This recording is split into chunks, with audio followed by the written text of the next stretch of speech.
10 minutes early. That's just a little bonus for those of you who get on here and wait every day. I always feel bad people on there having to wait for 10, 20, 30 minutes while they're waiting for me to go live. So this time I decided to go live a little bit early. And we're just testing our connection, making sure that we've got enough bandwidth to come to you. I'm coming to you from the port on the Panama City side of the Panama Canal. That would be the south side of the canal.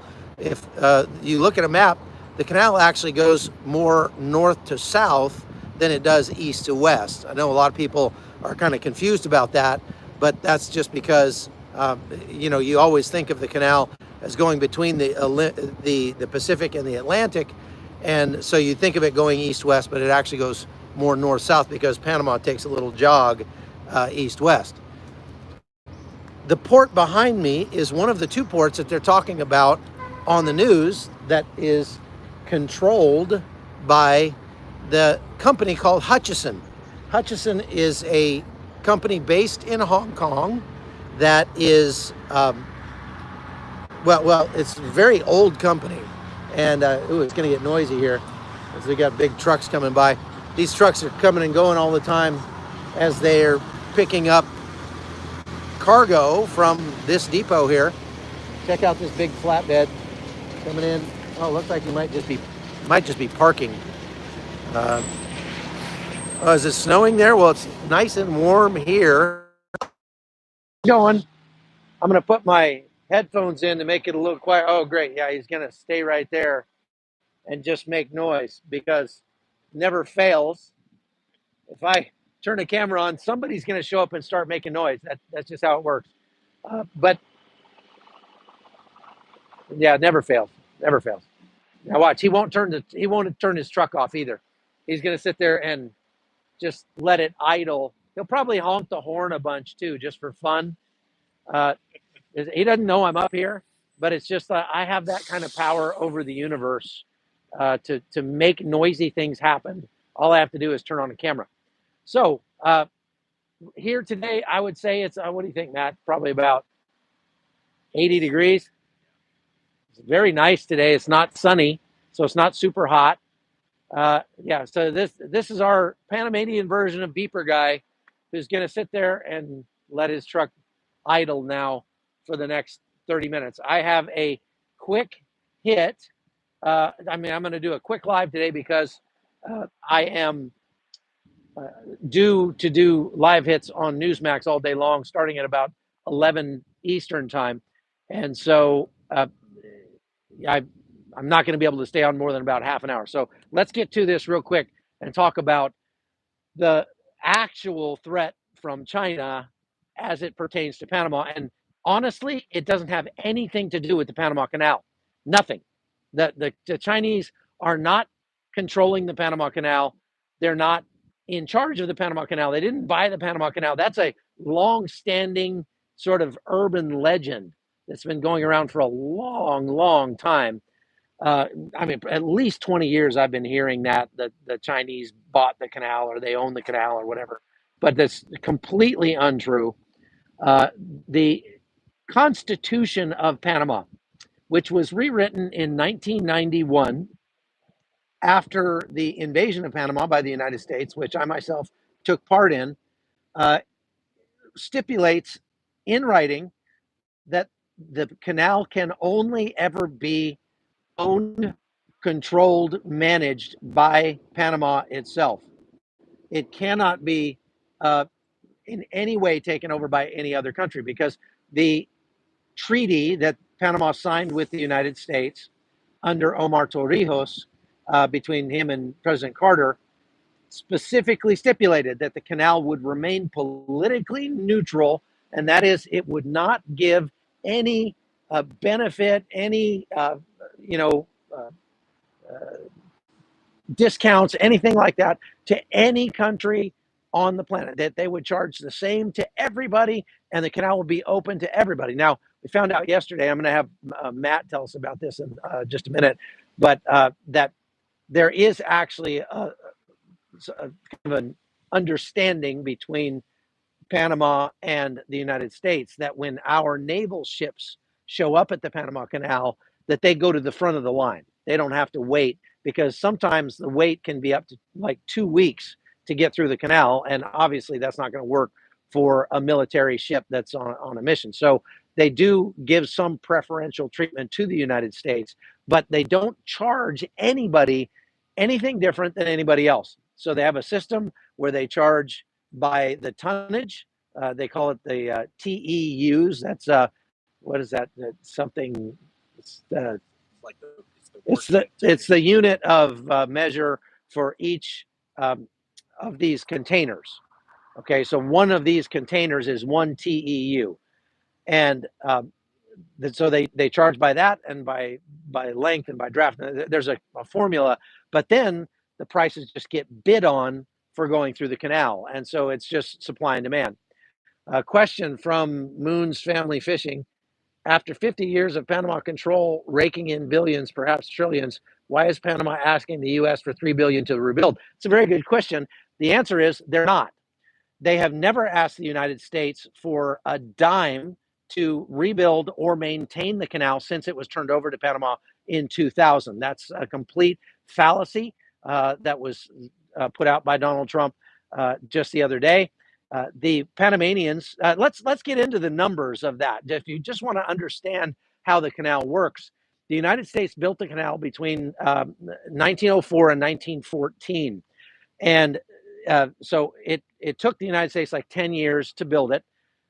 They did not lose 38,000 people in the building. They lost about 5,700 people building. Moon says, and why is it not properly functioning? It is properly functioning, except for the fact that they were in a drought last year. So they had to reduce the number of transits because they didn't have enough fresh water to bring all the ships through. That's a normal thing that happens in times of drought. That was not anything political or anything like that.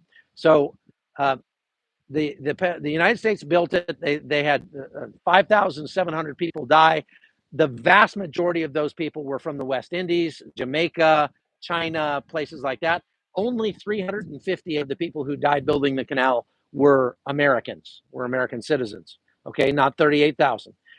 When they finished building the canal, they operated it. The United States operated the canal for 85 years.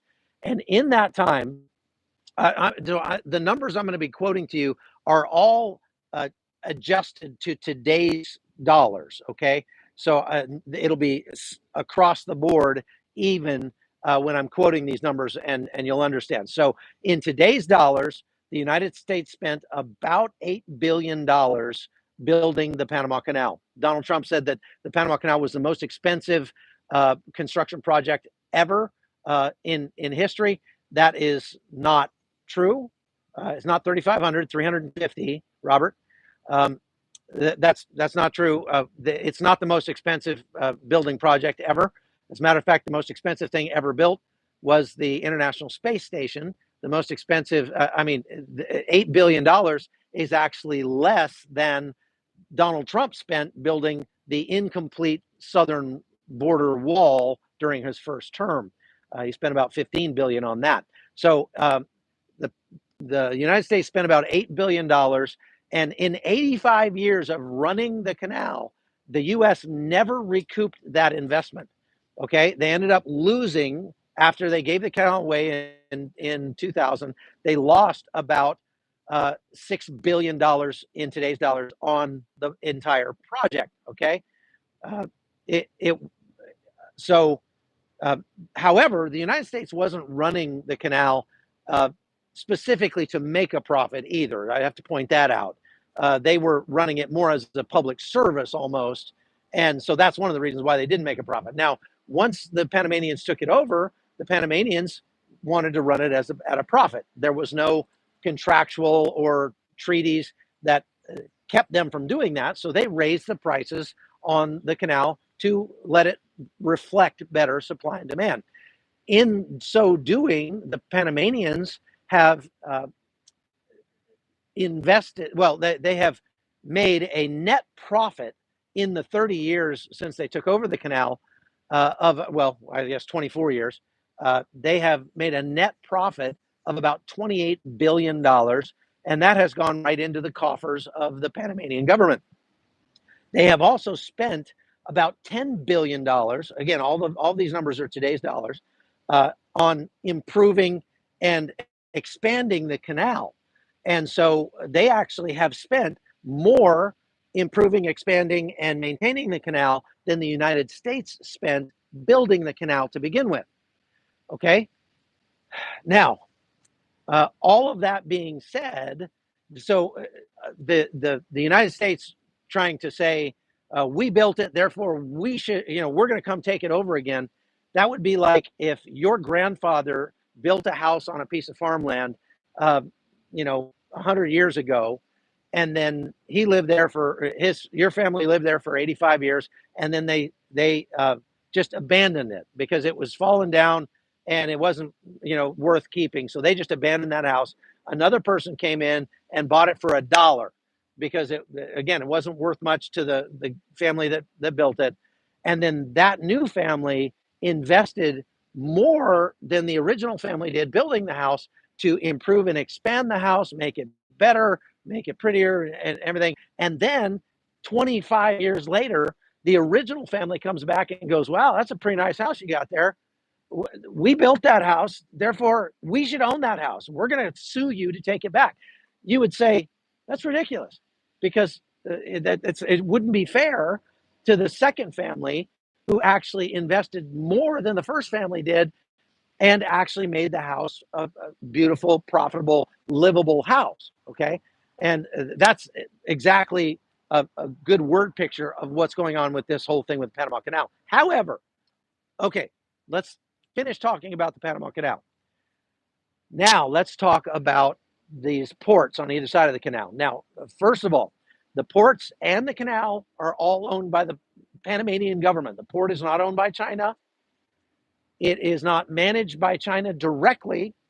There's a company called Hutchison, used to be called Hutchison Whampoa, that is a very old company. It started in 1863.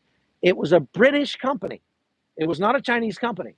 Hutchison was started by the British, and it was headquartered in Hong Kong, which, as you know, at the time was separate from China. They had this, one country, two systems thing going in China, between China and Hong Kong. Okay. So China did not control Hong Kong, and there were a lot of companies that were started in Hong Kong because it had a very favorable business climate. Okay. Question: I've heard said the canal was for U.S. military transport. That's not the only reason they built the canal. It was for a lot of reasons, mostly economic and military. But anyway, so it doesn't. If it takes 2 weeks to get through the canal, why not just go around and save money? Well, it would take longer than 2 weeks to go around, and it would cost more money in fuel to go around. Panama keeps the prices of going through the canal a little below what it would cost to go around to make it worth going through the canal, right? Okay, so I lost my train of thought now. We were, what was I saying? Oh yeah, that's it. So the port. So Hutchison Whampoa was founded and based in Hong Kong, and it was a British company. Okay. Now in the 1970s, that company was sold to Li Ka-shing or Li Ka-shek or something like that. It was a Chinese billionaire. Okay, he took it over, and that guy was very close to the CCP. As a matter of fact, during the Tiananmen Square incident in the 1980s, he sided with the Chinese government, which obviously was, massacring its own people and things like that. Not good. Okay, so at that point, Hutchison Whampoa, not the company that it was when it began. However, what Hutchison did, one of their major things they did was they managed ports around the world. So today, Hutchison, still based in Hong Kong, which, as you remember, in 2020 was taken over by China, and it's no longer one country, two systems. It's one country, one system, and every company in Hong Kong now has to kowtow to the CCP, including Hutchison. But they now manage ports all over the world, not just this port here behind me, and not just the port on the other side of the Panama Canal. Okay. the ports are managed by Hutchison, and Hutchison is under the thumb of the Chinese Communist Party. Now, does that mean that China can shut down the canal? No. The managing the ports means they're doing the books, they're doing the accounting, they're managing the flows, inflows and outflows of the canal, but it doesn't mean that they have any control over the canal itself. These ports are separate entities from the canal completely, and they're even separated geographically. There's some probably a couple miles, I would say, between the port and the entrance to the first locks of the canal over there. All right, so it's not like they could shut off the canal, turn it off, block it, anything like that, without significant military assets, which they do not have in Panama right now. But that's not the threat.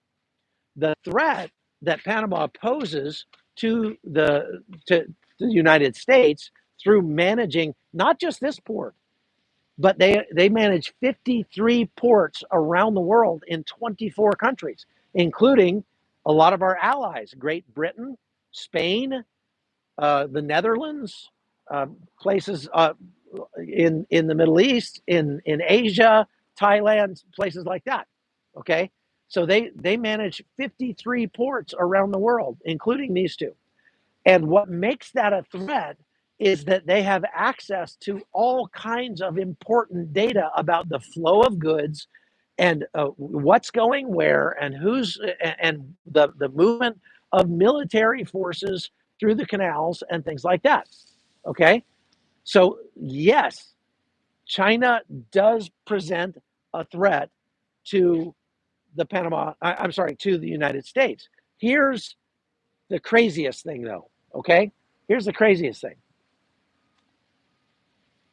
Hutchison Whampoa has 300,000 employees around the globe.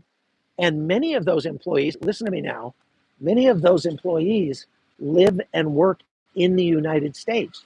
As a matter of fact, Hutchison has offices in Texas, and they don't just control ports. That's not all that Hutchison does. Hutchison has huge investments in infrastructure, energy, retail, and other important things like that all across the globe. Oh, and telecommunications. And so one of the big things that the reasons that the United States has, for example, banned companies like Huawei, which is a communications company that's based in China, from selling their products in the United States. One of the reasons that they are considering banning a Chinese company like DJI from selling their products in the United States. One of the reasons that they're talking about banning TikTok is because those are all Chinese companies, and they take the data that all of those companies generate. Okay, so that data could be where you're flying your drone or what you're seeing with your drone. It could be what's on your phone. If you've got TikTok on your phone, TikTok can then suck all the data off of your phone and see who you're calling, where you are, what you're doing, all sorts of things. And they're sending all of that data back to China. China is now working very hard to become the world's leader in artificial intelligence. It's taking those mountains of data and it is dumping them into those AIs, and it's using them to try to gain an advantage, whether militarily, economically, culturally, um, whatever, over the United States. And that is the real threat. And the threat doesn't have anything to do with the nation of Panama. The threat has to do with China's full court press around the world on the United States. And they're using all of their companies, all of their little fingers that they have into every pie to try to glean information that they can then use against the United States. Okay. And so retaking the Panama Canal really is not a thing, right? It's really not that much of a thing. It is more a thing about what China is doing with controlling 53 ports all around the globe, not just these ones. Okay. And it's not a direct threat to the Panama Canal, it is a direct threat to the United States because China will weaponize all of the data that they can get. So, for example, China is now starting to offer rebates if you will upgrade your microwave, if you'll turn in your old microwave and buy a new Chinese microwave. Why would they do that? Well, they would do that because the new microwave likely has a Wi Fi sniffer embedded in it or a Bluetooth uh, chip embedded in it that will allow that microwave to suck up all the information that you are uh, doing when you're surfing the internet at your home and send it to a server in China. If you're using Zoom and having a Zoom call, that's a Chinese company. All of that data gets routed through servers in China, and they're listening to every word that you say on those Zoom calls. Okay, so that is the real threat here. And I just wanted to make that clear. Now, so I think it's kudos on Donald Trump for wanting to counter China in his new administration and to go hard against it. And he may be using these threats of retaking the canal and all that to pressure Panama to kind of emulate the United States a little more in not allowing Chinese companies to have a foothold in Panama because through Panama they can get access to things that are of threat to the United States. Okay, that's understandable because see, Panama was not pro-China up until was about 2012, something like that. Uh, China was actually, I got to watch the time because I got to do a live hit with Newsmax here pretty quick. Um, China came to Panama.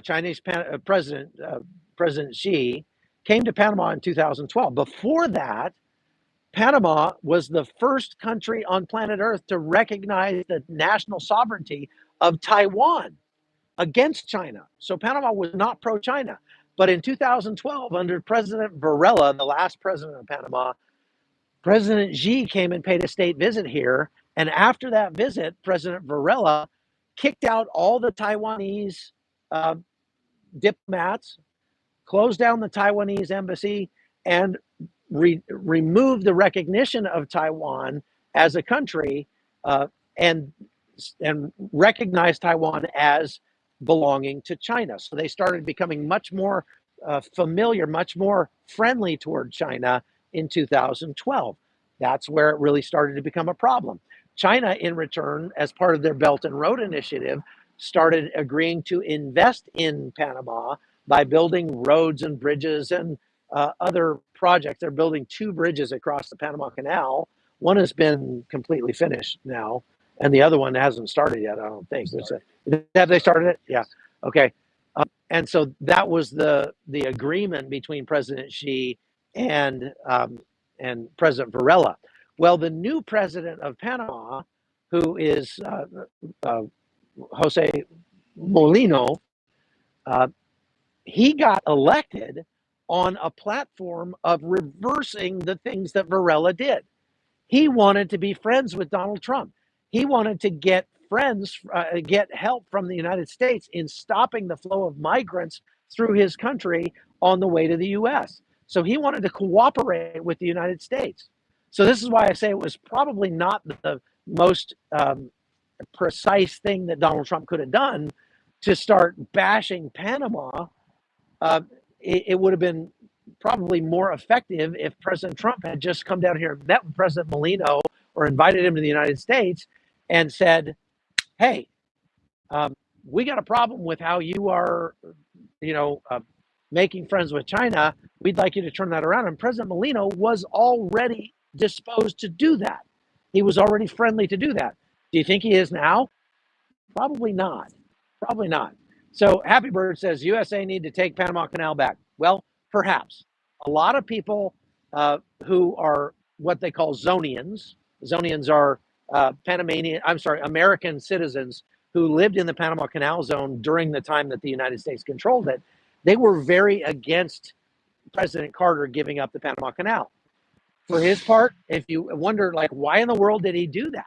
Why did President Carter decide he needed to give up the Panama Canal? Well, President Carter, if you go back and you look at the news articles from that time period, he said it was a moral imperative because the United States had taken the land from Panama. They didn't take it, they bought it.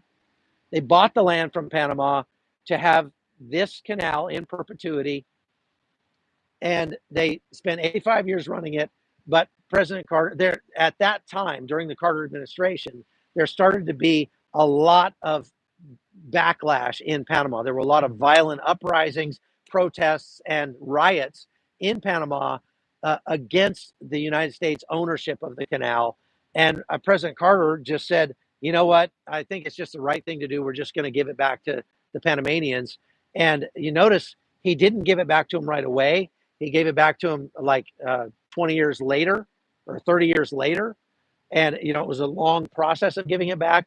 He did that just to sort of mollify the Panamanians and to sort of tamp down all of the riots and protests that were happening here. You can, now, if the United States decided to take the Panama Canal back, how could they do it? This is going to be the difficult question because, I mean, yes, we could obviously send our military down here and take it back. Panama doesn't even have a military anymore. Panama got rid of their military.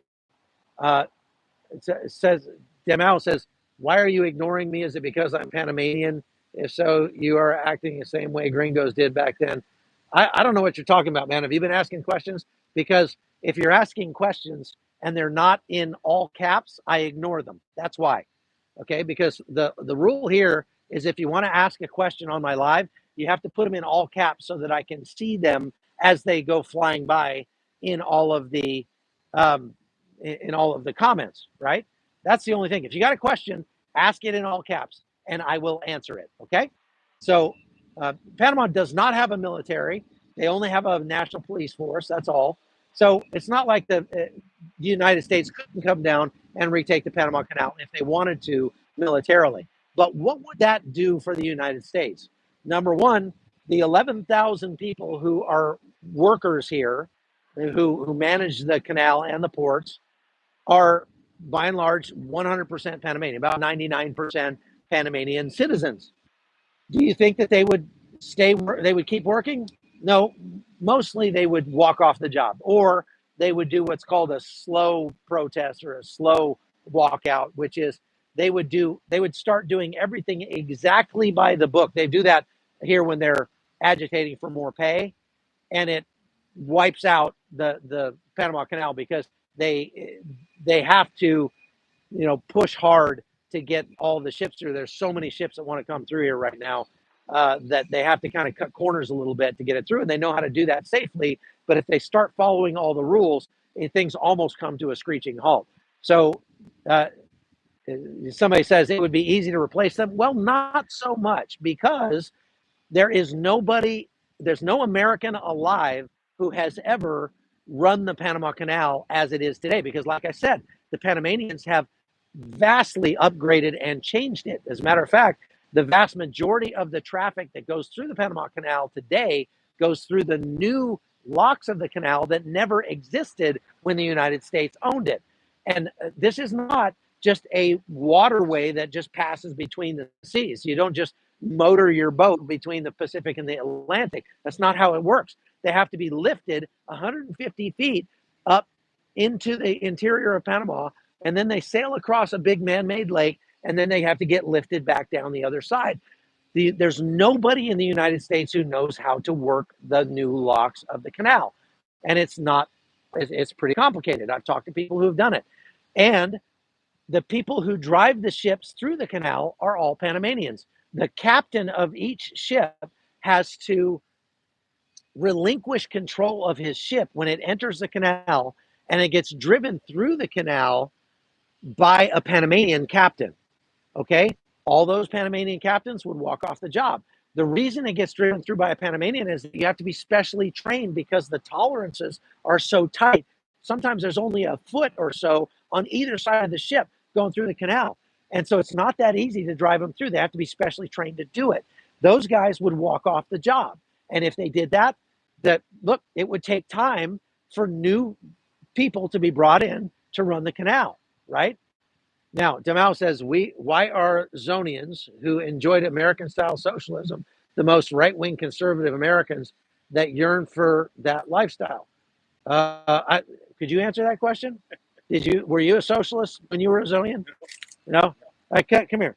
Okay, so I've got a Zonian here with me, Demal. I'm going to give you, I tell you what, you just talk more to me because the microphone's right here. Hold on. Let me take this out.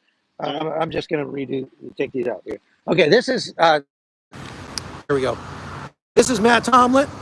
Here, scoot over here just a little bit. Watch your step. Matt Tomlin is a Zonian, okay? And, Mrs. Tomlin is your biggest fan. Okay, so, Demal, let's have Matt answer your question. Were you a socialist when you were here? No. So were most of the Zonians socialists? None of the Zonians were socialists that I knew. I didn't think so either. And, I just wanted to add a few comments as a Zonian. My father was a ship pilot in the Canal. I grew up in the amazing town of Gatun. I stayed here when the Americans left. Chuck and I both love Panama. And it's a beautiful country, amazing people. And Americans, you have to understand, like, nobody was more opposed to the treaties than probably the Zonians. We all saw it was a very sincerely bad deal for the United States. Trump is right on that one point, but Panama has moved on an entire generation. This is a different country, and the time to have fixed the treaties or made a better deal for the United States was way back then. Panama has been running the canal for 25 years, and the thing that's a big mistake that Trump is making here is talking to the Panamanians like they're just don't even exist. And it's highly insulting. You have to understand, when Trump comes out and says he's going to take back the Panama Canal, Panama invested billions of dollars in amplifying and making this canal bigger. They dredged the entire channel from Atlantic to Pacific. They widened the Culebra Cut. They made their own two locks on each side. So when someone says we're taking it, Panama has some skin in the game with this, and it's insulting. It's like, that'd be like the Prime Minister of England wakes up tomorrow and decides that they're taking back the U.S. original 13 colonies in the United States. Literally, Americans would be locked and loaded for war the next day. And the sad thing is Panama is a very pro-American country. They're an ally to the United States. There's no reason to be talking to Panama with this strong hand. And I can't reiterate this enough, what Trump is saying. And I voted for Trump in every election. I'm the most conservative right-wing guy you'll ever meet. But what Trump is saying is not true. Like, Chinese do not run the Panama Canal. There are no Chinese running the Panama Canal. The Panama Canal is 100% run by Panama, 100% straight up. And also the fact that he's saying that that the United States is spending billions of dollars repairing the Panama Canal is absurd. They don't give a penny to repair the Panama Canal. And to me, it's like, it's very worrisome. A moral issue. Yeah, it's worrisome what Trump is saying. The rhetoric is not true. It's like straight up not true. You know, a bunch of people are saying, well, that's just how Trump is. You know, he's just saying things to try to get a rise out of people and to try to frame the argument and everything. Like, okay, I get it. But does that make lying about something right? Yeah. Does that make, and look, we all condemned Russia when they attacked Ukraine because they had no right to go take over their neighboring country. Now, Russia made this argument, Vladimir Putin made this argument that, well, Ukraine used to belong to us, and so we have a right to go in and take it. But, you know, the Ukrainians are their own people now, and they didn't want to be part of Russia. Well, you know what? The Panamanians don't want to be part of the United States. So is it right for Donald Trump to go in and to just, is he not doing exactly what Vladimir Putin did in attacking Russia? If he would to come down here and take the Panama Canal by force? Yeah. So again, it's not about the canal. It's about the Chinese and the access that they have to information. The Chinese are not controlling the ports. They're managing the ports, but the ports don't have the ability to shut down the canal.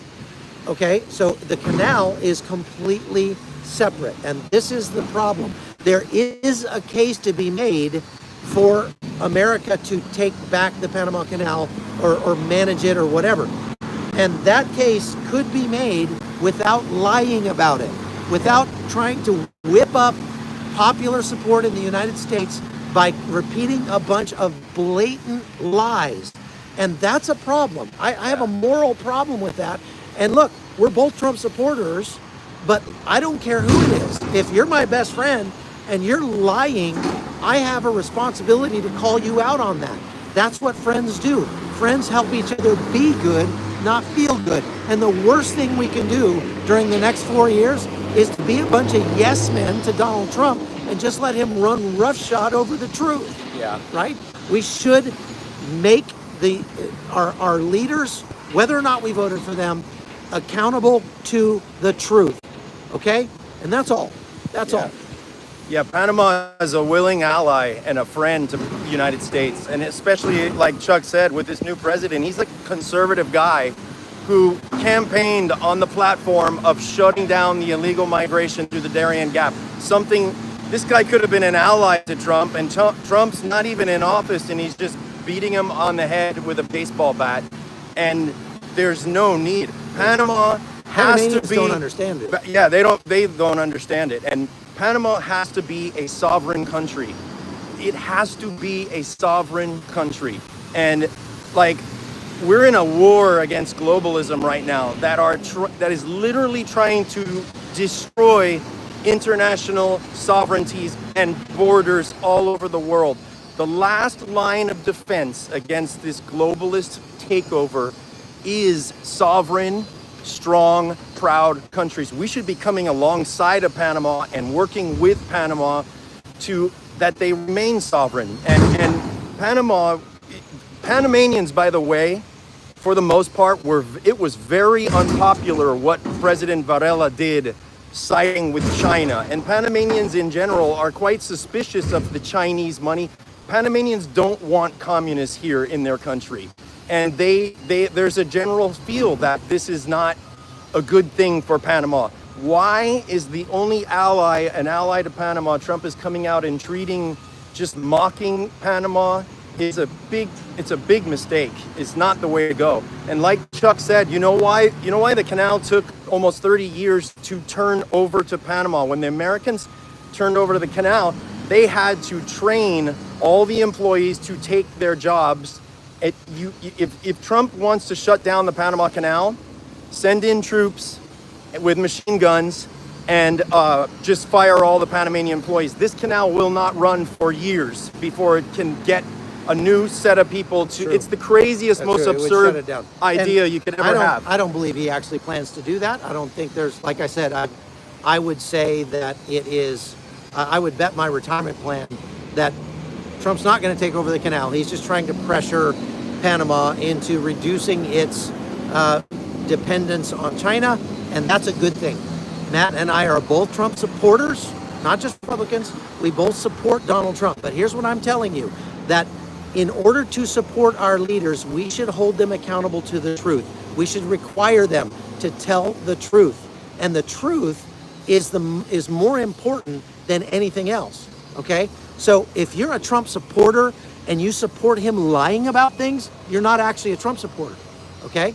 You're not, because you have to require that our leaders tell the truth. That's all. Okay, I got to run, folks. I got a live hit on Newsmax in about 10 minutes. So God bless you. We'll see you again next time. Take care.